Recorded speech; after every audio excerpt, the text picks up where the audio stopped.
Okay, so we got the JFK 3 back here really quick. I will list this on the website. It'll be a pre-owned radio because I did use it in the car ever so slightly. I didn't take the protective film off. I think, yeah, it's got like a film thing you can pull off there, so that's still on there. There's no road rash or anything. I didn't use the bracket that came with it. I used a different bracket, which was a little bit bigger, but it still worked.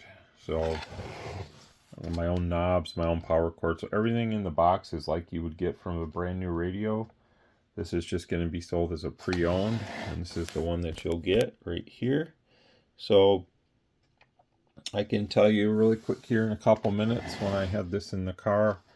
The A&L and noise blanker work really good. The high cut works good. I'm not really a big fan anymore of NRC.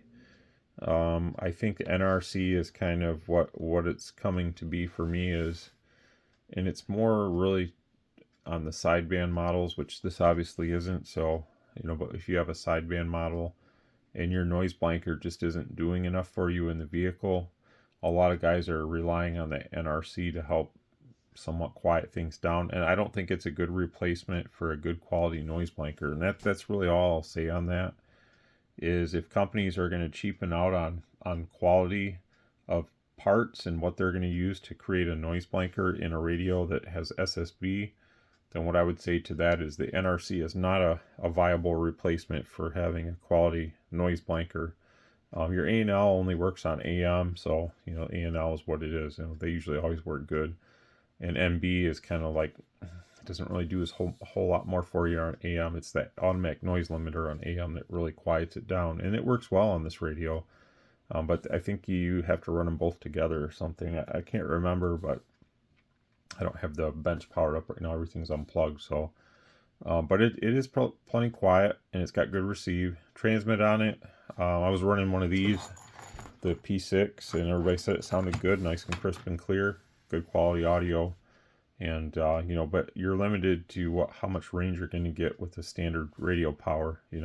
This is around, I think it was around 2 point some odd watts, and it swung up 8 to 10 to 12 watts or something AM. So it's going to limit you a little bit.